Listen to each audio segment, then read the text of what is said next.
This can be the greatest comeback in the history of the restaurant industry. This is Damola Adamolekun, Let's do it. Red Lobster's new CEO. After decades of declining sales and a promotion that was a little too popular, Ultimate Endless Shrimp is here with a limited time flavor drop. the 35-year-old was hired by private equity firm Fortress to lead Red Lobster out of bankruptcy, more than $1 billion in debt, a serious financial pinch, and back to profitability. It's worked before. He revitalized P.F. Chang's during COVID. Fortress hopes he can do the same for America's oldest seafood chain. I spoke to the new CEO at a Red Lobster in Orlando to learn what it will take to save the chain from sinking.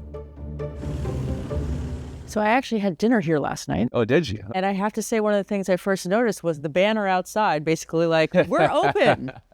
America, we are open. Are you doing that throughout your fleet of restaurants, basically to kind of get past the bankruptcy? That was done before I took over. The signs are still there. You're correct. I think at some point you want to address the elephant in the room, but you want to do it in a way that better reminds people of why they want to come to you in the first place. The elephant in the room is Red Lobster's bankruptcy. When Red Lobster filed, it was over $1 billion in debt and had to close over 100 stores in 2024.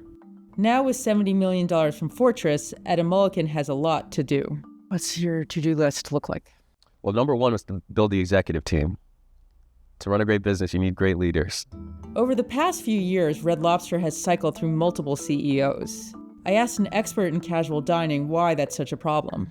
When your leadership consistently changes over and over again, it's very hard to get strategic direction. What ends up happening is that you get a sort of a confused message to the restaurant managers at the unit level.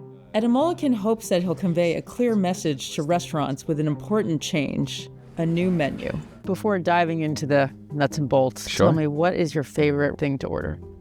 You know, I would have said the snow crab, but I tried the Verdi crab recently, which is a variation on the snow crab, and that is my new favorite, I'll say. He says that other favorites aren't prominently displayed on the menu.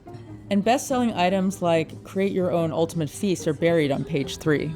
If you were to say, where's the value in this menu, you have to hunt for it. Mm-hmm. So there's things you can do both in terms of reducing the number of items, but also just the layout, right? The aesthetics, the photography.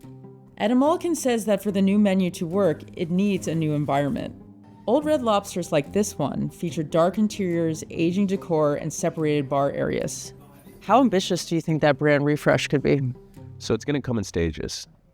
The first stage is things that should have been fixed a long time ago that weren't, whether it's roofing or tiling or HVAC units or kitchen equipment or furniture. As a next step, you'll think about how do you inject energy into the restaurant, but I want to start with a very low cost way to do that. For example, it doesn't cost anything to change the music. Dimming lights, it has no cost to it. And then the third stage would be a complete remodel. We remodeled the entire fleet at P.F. Chang's. The Red Lobster I visited in Orlando is one of 3 updated restaurants, and it's going to act as a jumping-off point for future designs. I think it can be powerful, but I don't think it's enough. I think if you're just doing that, you're sort of putting lipstick on a pig in a way, and you're not really addressing a lot of the core issues. Any sense of how much that might cost? Well, when I did it at P.F. Chang's, it cost us about between $300,000 and $400,000 per restaurant. Now, it lifted sales between 5 and 10% in our restaurants that we did the remodels in. That's significant. But Red Lobster isn't just facing challenges inside its restaurants. Bankruptcies from Red Lobster and chains like TGI Fridays, Rubio's Coastal Grill, and Tijuana Flats mean that dining in 2024 is on track to have the highest level of bankruptcies in decades, besides 2020.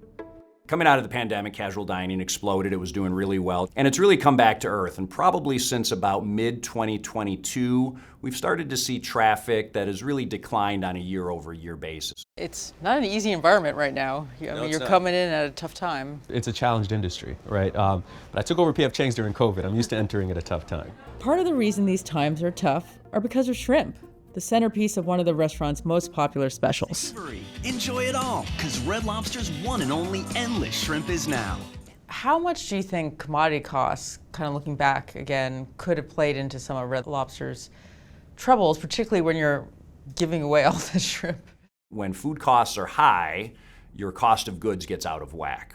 And what that does to the rest of your restaurant margin, it really throws it off. If a family of 4 comes in and they ordered lobster, which is a premium product, but that's what they come to us for, can you have, affordable pastas and salads and bowls to round out the table? Rising prices mean that workers' wages have to increase to keep pace with the cost of goods.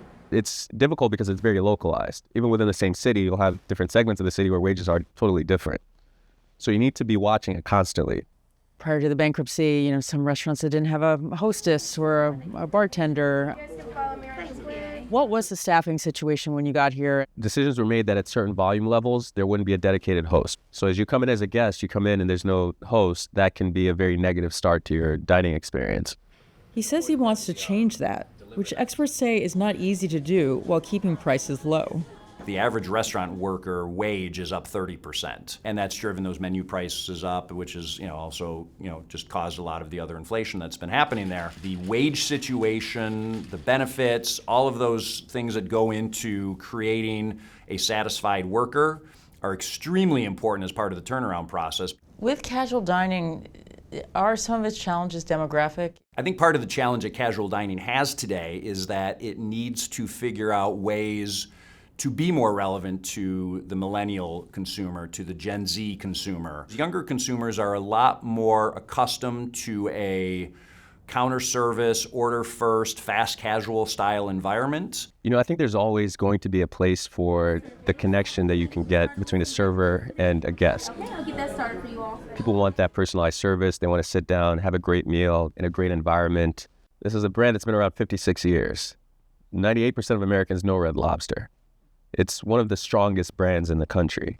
Awareness is great, but if you're an aware non-user, you're still not going to the restaurant. And so the challenge is twofold. It's creating more awareness, but then being effective enough in turning that awareness into a visit. If he can turn awareness into more visits and draw in new, younger customers, Adamolekun may successfully turn the page for this 56-year-old chain. That chapter, no pun intended, but that chapter is complete. And we're entering a new chapter that's going to be about investment and growth.